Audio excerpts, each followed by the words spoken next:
Nuevamente tenemos problemas de asistencia y de cumplimiento de tiempo, pero pues seguimos en la lucha de hacer la mesa de estudio porque es importante. Le concedemos la palabra al doctor.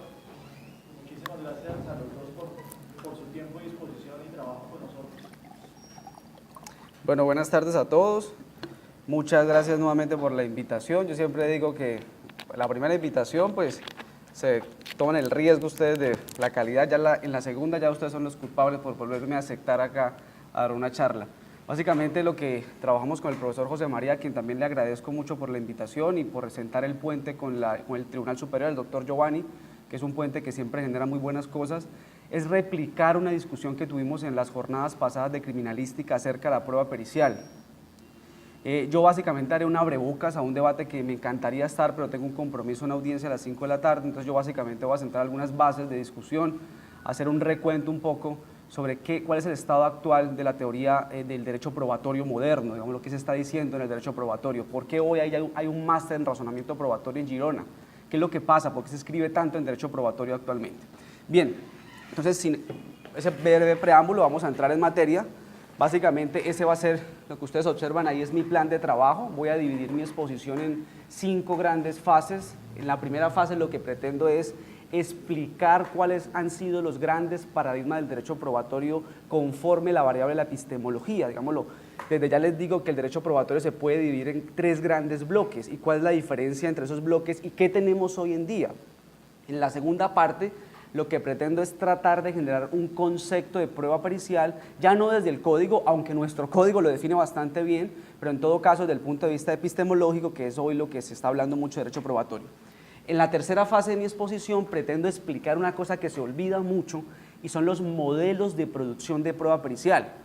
Desde ya lo afirmo, hay 2 grandes modelos, la prueba pericial de parte, que es la que tenemos nosotros en nuestro código, pero también existe la prueba pericial judicial u oficial, que es la que, por ejemplo, tenía el Código Procesal Civil y que hay rezagos, por ejemplo, en la Ley 600. Bueno, obviamente aquí será un poco descriptivo, pero la discusión es qué implicaciones tiene en la producción de la prueba pericial que Colombia haya adoptado una prueba pericial de parte. Eso tiene muchas implicaciones que en ocasiones se olvidan. La cuarta fase de mi exposición básicamente es mirar ya no desde los modelos de producción, sino de las familias jurídicos procesales, mirar el common law y el civil law que han dicho de la prueba pericial. Y hay una cosa que genera mucha confusión y es pretender unir la terminología que se utiliza en Estados Unidos y la terminología que se utiliza en Europa. Es decir, tenemos que elegir una de las 2 terminologías y si vamos a unirlas todas, pues tenemos que conocer los 2 sistemas para no confundirnos al momento de discutir problemas jurídicos. Y ya finalmente, pues obviamente es abrir el debate acerca de los criterios de admisión y de valoración de prueba pericial que pues conforme lo que hemos organizado, el profesor José María va a explicar a profundidad el tema. La cuestión es, el llamado test Dagüer es aplicable sí o no en Colombia. Y yo no voy a explicar qué es el test Dagüer, lo corresponde al profesor José María, pero sí básicamente discutir cuáles son hoy los criterios de admisibilidad y cuáles son los criterios de valoración de la prueba pericial. Trataré de alcanzar en los 40 minutos que propongo exponer el tema, pero sin embargo si no lo alcanzo prefiero una discusión a básicamente limitarme a exponer cosas, así que si alguien tiene alguna inquietud, alguna pregunta, alguna crítica a lo que estoy diciendo, por favor no duden en hacerla en el momento que se les genere. Bien, entonces vamos a entrar en materia. El derecho probatorio se puede dividir su historia en 3 grandes bloques. El primer bloque lo vamos a denominar el derecho probatorio irracional o místico guiado por la fe. El segundo bloque lo vamos a denominar el derecho probatorio empirista normativo y el tercer bloque, que es en el que estamos, es un bloque de libre apreciación de la prueba que se puede subdividir en 2 grandes bloques, un bloque psicológico y un bloque racional probabilístico. Entonces vamos a empezar con el primero y ustedes desde ya se imaginarán cómo se judicializaba antes de la Revolución Francesa. Básicamente la producción de conocimiento era con juicios de fe. A mí siempre me llama la atención el hecho de cómo se juzgaba a una mujer que se acusaba de adúltera. Se le pedía que tocara un hierro caliente hirviendo y si algún tipo de vejiga le salía era porque era adúltera. Y si en cambio le quedaba la mano rojiza era porque Dios había intervenido en ese tocamiento y entonces era inocente. Así se juzgaba, así se producía conocimiento en esa época. Hoy Eso es ilógico, porque ese pensamiento era un pensamiento de fe. También, por ejemplo, cuando no había pruebas se decía jure por los dioses. Y ese juramento era una prueba irrefutable de su inocencia, porque se partía de la base que nadie se atrevía a jurar en falso. ¿Eso todavía lo tenemos en los seres humanos? Sí. Fíjese, cuando le pedimos a alguien jure y le decimos que jure por una persona importante, porque creemos que entre más importante sea la persona, más posibilidades que él diga la verdad. Bueno, todavía en nuestra conciencia está la fe como una modalidad de producción de conocimiento, pero obviamente el derecho ya eso no lo puede adoptar. La segunda fase del derecho probatorio es una fase que se da después de la Revolución Francesa. Uno pensaría, si la Revolución Francesa generó un divorcio entre fe y derecho, pues lo inmediatamente es que el empirismo o el racionalismo entran al derecho probatorio, y en ese sentido que el juez valorara libremente la prueba. Pero no fue así, y no fue así porque los jueces no eran muy bien vistos, porque ellos eran empleados de los monarcas. Entonces lo que hizo el Congreso Revolucionario Francés es crear normas de valoración abstracta, como por ejemplo la siguiente: bastaba con que un sacerdote dijera que una mujer fuera adúltera para que ese hecho se tuviera por cierto, o que 3 hombres de manera concordante así lo dijeran. Entonces el juez lo que hacía era agarrar la demostración desde el punto de vista probatorio, la subsumía en la premisa mayor que la propia ley establecía, e inmediatamente daba la conclusión. Entonces, el legislador se tomaba trabajo respecto a la valoración probatoria. Básicamente con la crítica a que el conocimiento es absoluto, que digamos, siempre el conocimiento es relativo, el conocimiento puede fallar, por más que haya un método científico de por medio, pues poco a poco las reglas de tarifa legal se fueron cayendo y se dijo no, el juez tiene que valorar en plena libertad la prueba. ¿Ok? Entonces ahí nació el sistema de libre valoración probatoria. Pero hay 2 conceptos distintos, dos corrientes diferentes. Una corriente que es la corriente persuasiva psicológica, que básicamente dice lo siguiente: efectivamente el juez valora libremente, pero el ejercicio del juez es un ejercicio libre, no sometido a control, porque es un ejercicio de convencimiento. ¿Qué quiere decir esto? Que la decisión sobre la quaestio facti del juez no es controlable, no es criticable. Yo no podría atacar la decisión probatoria del juez. Puedo atacar la decisión jurídica, porque sí tiene variables de crítica. En cambio, la valoración fáctica no se puede criticar. El gran paradigma, ¿qué es? Los jurados en Estados Unidos. Por más que ellos no expliquen el famoso caso de J.J. Simpson, pues cuando ellos dijeron inocente y se les preguntó por qué, ellos dijeron porque nosotros decimos que es inocente, y nunca explican cómo valoraron la prueba. Se han hecho estudios por parte de epistemólogos y dicen que realmente el grado de conocimiento alcanzado sobre ese hecho era bastante alto, casi suficiente para una condena. Sin embargo, el jurado absolvió.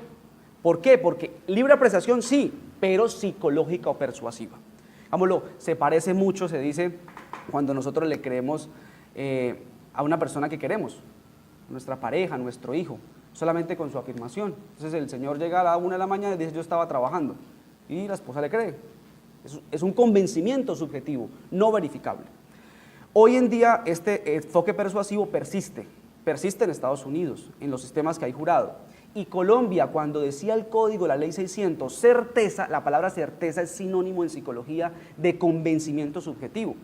El maestro Jairo Parra quiso arreglar la cosa diciendo que era una certeza objetiva, pero me parece que no es lo correcto. La certeza es algo del convencimiento humano no controlable. Lo reciente, ¿qué es? Lo reciente es lo que está subrayado allí, y es un enfoque probabilístico racional. ¿Quiénes son los grandes culpables de ese enfoque? Michele Tarufo, al hablar de la función epistémica del proceso, y Larry Laudan en Estados Unidos, al decir que derecho probatorio y epistemología eran casi lo mismo, porque la producción de conocimiento se debe guiar por las enseñanzas de la epistemología. Estos 2 autores, siempre lo explico así, han creado un puente entre derecho probatorio y epistemología que hoy es sólido. Bueno, el que no le guste estudiar epistemología, pues básicamente no valore prueba, porque tiene que saber epistemología, reglas de la lógica, reglas de la ciencia para poder valorar seriamente una prueba. Bien, eso es lo que estamos hoy en día. Nuestros libros hablan de sana crítica, que básicamente es una especie de sinónimo del enfoque racional probabilístico, entendiendo que este enfoque a veces trae más cosas que la sana crítica. Hay que recordar que la sana crítica, conforme a la doctrina, se compone de 3 grandes cosas: las reglas de la lógica inductiva, no deductiva. Ya hoy hay unanimidad que el derecho probatorio, al ser probabilístico, razona inductivamente, no deductivamente, porque nunca llega a verdades absolutas. 2, lo que llaman las reglas de la experiencia, que básicamente son reglas de cómo funciona la humanidad.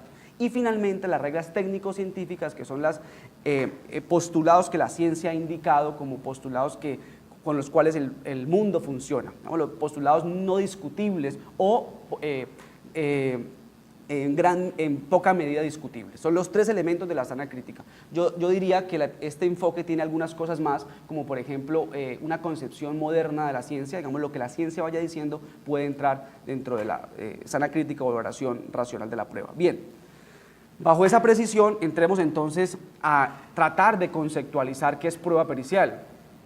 Todos los seres humanos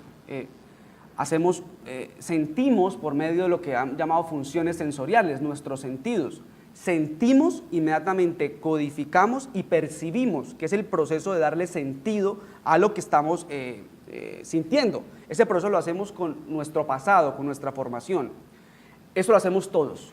Pero ¿qué hacen los que saben de ciencia? Además de las modalidades sensoriales, ellos tienen un conocimiento que les permite ver mucho más allá de lo que los sentidos nos permiten ver.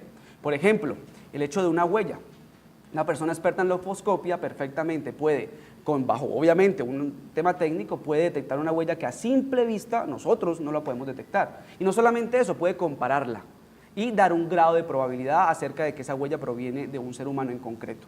Entonces, fíjense que es un conocimiento especializado que no todos tenemos, unas ciertas personas lo tienen.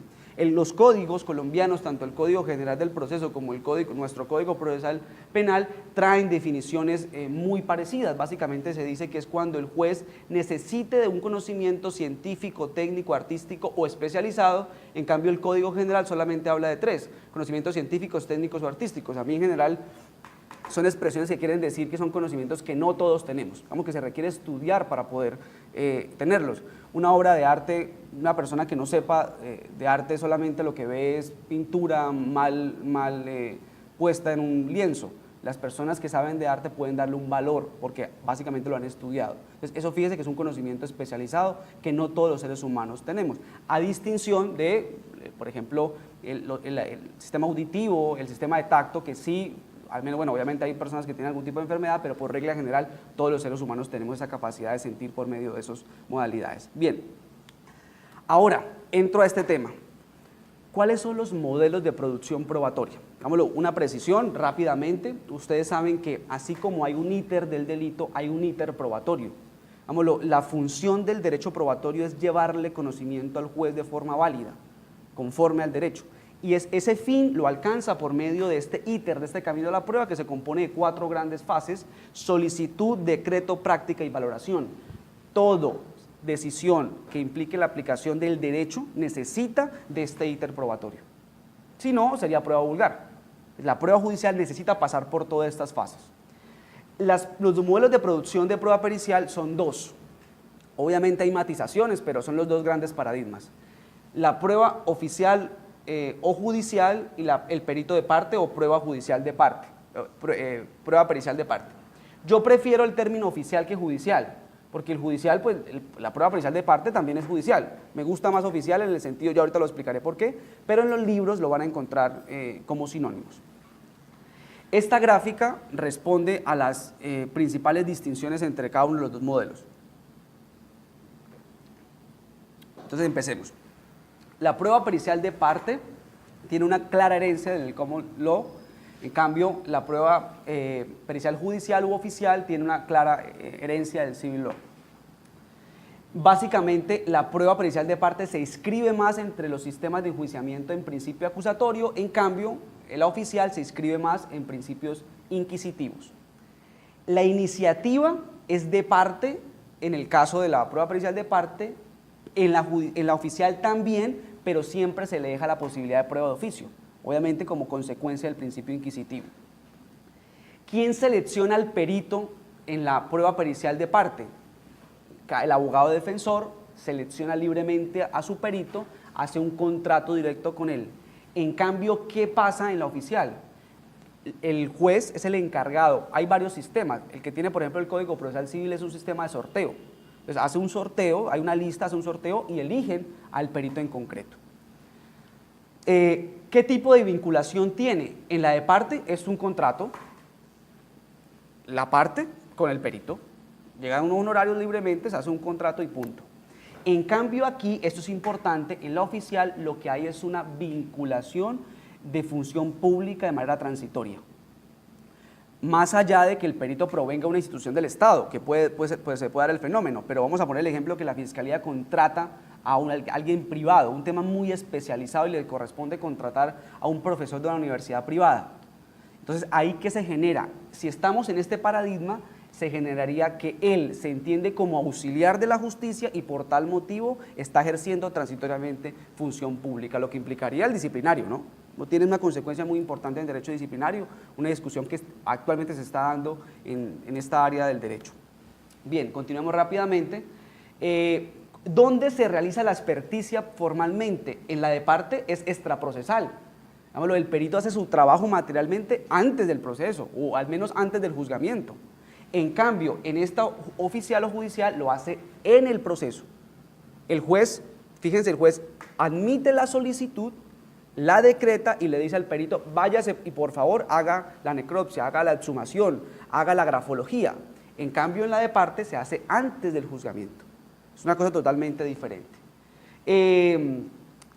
La solicitud probatoria, pues una consecuencia lógica, debe contener el informe pericial, que básicamente explica lo hecho, explica el objeto examinado, la experticia realizada, el método, etc. En cambio aquí, pues obviamente lo que haría el abogado solamente es pedirle, señor magistrado, señor juez, quiero, por ejemplo, una prueba grafológica, y no más, hago la solicitud y el juez lo que hace es aceptarla y ordena que se realice. Bien, aquí viene algo importante, el juicio de admisibilidad probatoria. En la prueba pericial de parte, el juez o el magistrado no sabe ni se presume la idoneidad del perito, porque fíjense que es una relación contractual privada, se le está colocando a alguien que el juez desconoce totalmente y en ese sentido le corresponde a la parte interesada demostrar su idoneidad. ¿Cómo se demuestra la idoneidad? Pues mire, si es una persona titulada, pues le corresponde con los títulos, sumado a las experiencias que eventualmente tenga. Si usted va a traer un erudito que no tiene estudios formal, pues le corresponde demostrar que el tipo sabe de química, aunque no ha estudiado formalmente química. ¿Cómo? Pues tiene libertad probatoria. En cambio, en esta prueba judicial oficial o judicial, pues hay una presunción de idoneidad. ¿Y por qué la hay?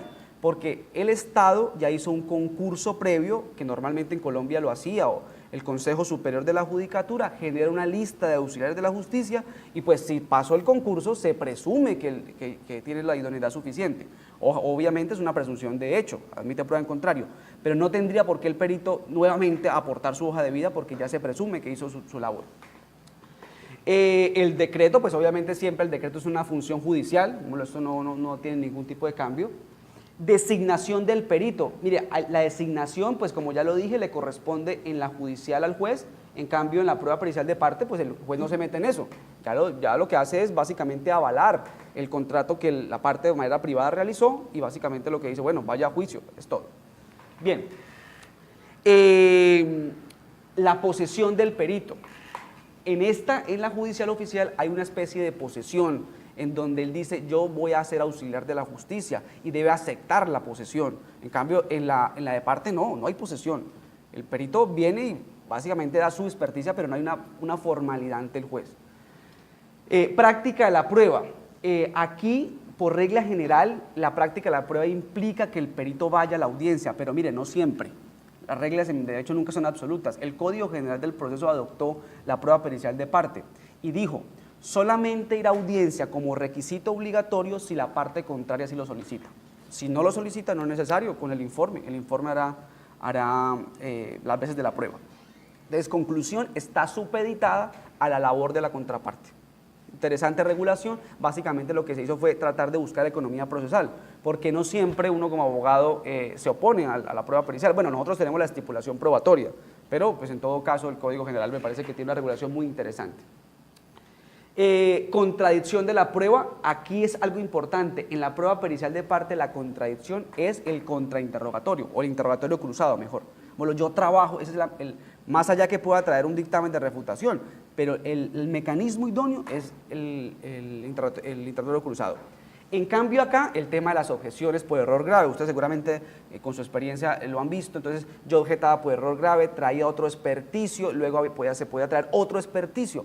A mí me gusta como Ramiro Bejarano lo dice, decía, si usted quería alargar un proceso, la mejor era objetando el informe pericial, porque eso se demoraba muchísimo. Aquí que el otro pericial hicieran la designación, la posesión, la aceptación, usted perfectamente lo podía alargar 2 o 3 años. Bien, el pago. Aquí el pago lo hace la parte de forma directa. En cambio, el pago aquí, los honorarios los fijaba el juez y decía, se le tiene que pagar tanto. Y luego, en el tema de costas, designaba a quién le tenía que pagar. Bueno, esto, fíjense que en la oficial le dan mucha carga al juez, en la parte, pues es un tema directamente de interés de la parte. Listo, son las grandes diferencias. Ahora pasémonos rápidamente a analizar la prueba pericial en los dos grandes sistemas o familias del derecho. Mire, eso seguramente el profesor José María profundizará en el tema, yo lo que voy a hacer es un breve repaso del tema. En los sistemas del common law solamente se habla de conocimiento experto o de testigo experto, no tienen mayor clasificación. En cambio, los sistemas continentales, sobre todo la doctrina continental europea y también la latinoamericana, o sea, nosotros, al menos la latinoamericana tradicional, ¿no? Porque ya hay una latinoamericana fuertemente estadounidense, como por ejemplo Mario Duce, es un claro profesor de tendencia estadounidense, poco cita autor europeo, más allá de los más representativos, pero no los clásicos. Nosotros diferenciamos en estas tres grandes figuras.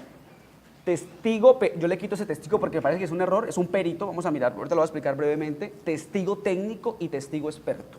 ¿Cuáles son las distinciones rápidamente? El perito es quien analiza post hechos jurídicamente relevantes un objeto y lo analiza con base en conocimiento especializado. El testigo técnico es el que estuvo presente en los hechos jurídicamente relevantes, por lo que tiene una relación concomitante con los hechos jurídicamente relevantes, y lo que pasa es que esa persona tiene un conocimiento especializado que le permite interpretar de una forma diferente a los demás los hechos jurídicamente relevantes. En los libros se ponen dos ejemplos, también la Corte en una sentencia reciente que seguramente el profesor José María la va a mencionar, lo expone. El mecánico que toda su vida trabajó en mecánica y está dentro de la buseta que pierde los frenos. Si yo estoy en esa buseta, pues yo no puedo decir más allá de que perdimos los frenos o que nos chocamos. En cambio, el mecánico, por su experiencia, puede generar un conocimiento respecto a los sonidos que esa buseta generó antes del impacto y decir, aquí lo que pasó es que los frenos estaban fallando porque estaba sonando tal cosa. Y fíjese que por su experiencia se le vale esa expresión. La Corte en esa sentencia dijo que se le permitían opiniones. A mí no me gusta la expresión porque las opiniones, desde el punto de vista de la epistemología, son afirmaciones sin base científica. Cuando se hace una opinión con un conocimiento de esa naturaleza, lo que se hace realmente es dar una afirmación con un antecedente fuerte que lo hace más creíble. Pero la Corte utilizó esa expresión de opiniones viables o permitidas. Y finalmente, el testigo experto es una persona que no analiza ningún objeto, ni post hechos jurídicamente relevantes, ni concomitante, pero sabe mucho de algo. Yo les cuento, por ejemplo, un testigo experto que quiero llevar, seguramente lo van a aceptar, y es respecto a qué se entiende cuando una mujer es dictaminada como himen no elástico intacto. ¿Qué implicaciones tiene ello? El perito de la fiscalía fue el que hizo, él sí fue perito, porque él examinó a la presunta víctima. Yo lo que voy a llevar es un testigo experto, un ginecólogo que tiene una gran carrera profesional para que le explique al juez qué implicaciones tiene esa expresión de himen no elástico intacto. Entonces, él no analizó el objeto, tampoco estuvo en los hechos, pero tiene un conocimiento muy importante que le puede llegar a servir al juez.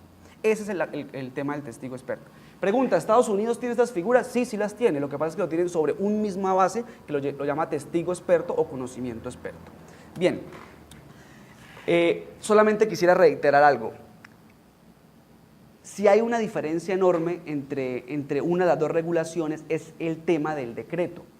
¿Qué debe verificar el juez para decretar la prueba pericial o el conocimiento experto. Dicho de otra forma, ¿qué se entiende por conocimiento experto?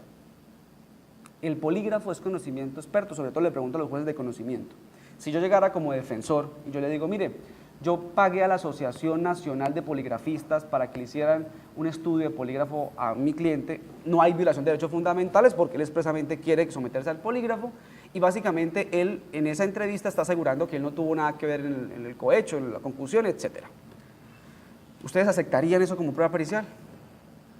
¿Es eso conocimiento experto? Vamos a poner algo más moderno, interesante y polémico, la neurociencia. Yo quiero, ya no polígrafo, quiero que las resonancias magnéticas funcionales analicen el impacto eléctrico del cerebro cuando la persona está respondiendo las preguntas ante el experto y que eso se tenga como un indicio de veracidad. ¿Los jueces tendrían que decretar eso como conocimiento? Esa es la primera pregunta. Alguien mira, yo la decreto. Ah, bueno, ¿y qué valor probatorio le daría a eso? Entonces, bueno, vamos a mirar, eso es el test Dauer. Ese problema tan difícil le corresponde al profesor José María. Lástima no quedarme a la discusión, pero bueno, si es rápido la audiencia, volveré para hablar del tema. En conclusión, pero sí quiero abrir el debate. En los sistemas del Common Law es mucho, pero mucho más estricto los juicios de admisibilidad. Tiene que ser más estricto. ¿Por qué? Porque normalmente, ¿quién juzga ya? Los jurados. Y aquí cito expresamente a Marina Gascón, una expresión que me gusta mucho y es algo muy diciente, y es la sobrevaloración epistémica de la prueba pericial. Ah, si el perito dijo, es porque así es. Entonces, imagínense esa sobrevaloración epistémica en un sistema en donde quien juzga son personas del común, que no han estudiado 7, 8 años, que no están aquí tratando de entender esos temas tan complejos. Pues lo que van a hacer es, si el perito dijo, yo por qué me voy a poner a contradecir un perito que dice que aplicó la ciencia. Entonces, en los sistemas del Common Law es mucho más estricto. En los sistemas como los de nosotros, el Civil Law, en donde los jueces son personas que se parte de la base, tienen la capacidad de analizar seriamente la prueba, pues los sistemas de admisibilidad deben ser más laxos. Tampoco al extremo de decir que no hay criterios para admitir conocimiento experto, tampoco, pero sí mucho más laxos. Bueno, yo pensaría que incluso en temas como disciplinas científicas que están nacientes, el juez podría perfectamente decir, bueno, yo la voy a admitir y en el momento de la valoración más bien le resto valoración probatoria porque me interesa escuchar qué es lo que va a decir el poligrafista o el experto en neurociencia. Listo. Finalmente, permítanme aquí hacer una acotación y es, hay unas distinciones en estos conceptos y desde ya digo, si hay un apartado del código que está muy mal redactado, que tiene muchas confusiones, es el tema de la prueba pericial.